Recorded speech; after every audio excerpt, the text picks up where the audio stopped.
मैं हूं डॉक्टर मकबूल और आपको खुशामदीद कहता हूं हेल्थ मोटिवेशंस में। आज का जो हमारा टॉपिक है वो है म्यूट एंड डेफ बेबीज़, जिनको हम गूंगे और बहरे बच्चे भी कहते हैं या दूसरे अल्फाज में म्यूट एंड डम्ब बेबीज़ भी कहते हैं।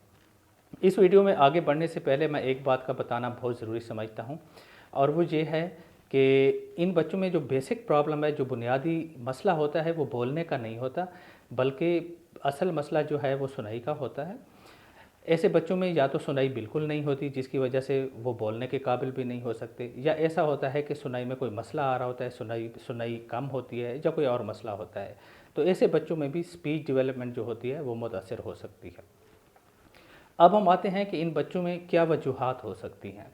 इनकी दो बड़ी वजूहात होती हैं। एक तो ये है कि पैदाइशी तौर पे बच्चे ऐसे पैदा होते हैं जिनमें क़ुव्वत समात बिल्कुल नहीं होती, और दूसरी वजह यह है कि पैदाइश के बाद के इब्तदाई महीनों में या इब्तदाई सालों में कोई ऐसा मसला हो जाता है, कोई ऐसी बीमारी हो जाती है जिसकी वजह से सुनाई मुतासर हो सकती है। पैदाइशी तौर पे जो बच्चे क़ुव्वत समात की महरूमी के साथ पैदा होते हैं, उनकी दो वजूहात हो सकती हैं।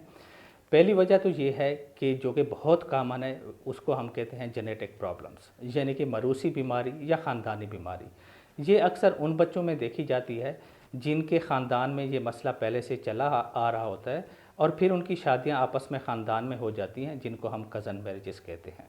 ऐसे लोगों के बच्चों में ये मसला देखने में बहुत ज़्यादा आया है। और इसी तरह दूसरा मसला जो बहुत कॉमन है और जिसके बारे में आम लोगों को पता नहीं है, वो ये है कि हमल के इब्तदाई दिनों में, यानी पहले, दूसरे और तीसरे महीने में ख़ासकर, कोई ऐसी दवाई इस्तेमाल कर ली जाती है जिसकी वजह से कान की जो ग्रोथ होती है, जो डेवलपमेंट होती है, वो मुतासर हो सकती है।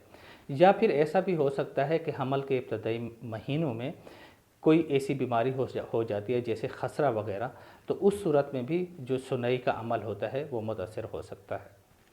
और फिर दूसरे नंबर पे वो बच्चे आते हैं जो पैदाइशी तौर पे बिल्कुल ठीक पैदा होते हैं, उनकी क़ुव्वत समात पैदाइश के वक्त बिल्कुल ठीक होती है, लेकिन आगे चलकर किसी बीमारी की वजह से या किसी सर की चोट की वजह से उनकी सुनाई में मसले आना शुरू हो जाते हैं। तो यकीनन अब तक आपको मालूम हो चुका होगा कि इन बच्चों में क्या प्रॉब्लम्स होती हैं या इनकी क्या वजूहात होती हैं।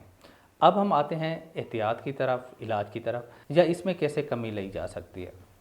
तो इसमें चंद बातें बताना बहुत ज़रूरी हैं। पहली बात तो ये है कि अगर ख़ानदान में किसी किस्म के फ़र्द में ये मसला चला आ रहा है, तो फिर कोशिश करें कि ख़ानदान से बाहर शादी करें, कज़न मैरिजेस से अवॉइड करें। दूसरी बात ये है जो कि बहुत ज़रूरी है, जो कि आम लोगों को पता नहीं है, वो ये है कि हमल के इब्तदाई महीनों में किसी गैर ज़रूरी दवाई का इस्तेमाल ना करें, और अगर कोई दवाई इस्तेमाल करनी भी पड़ती है तो वो डॉक्टर के मशवरे के बाद इस्तेमाल करें। इसी तरह अगर हमल के दौरान किसी किस्म की कोई तकलीफ़ हो जाती है और आपको डॉक्टर से चेकअप कराना ज़रूरी हो जाता है, तो उस सूरत में अपने डॉक्टर को अपने हमल के बारे में भी ज़रूर बताएं।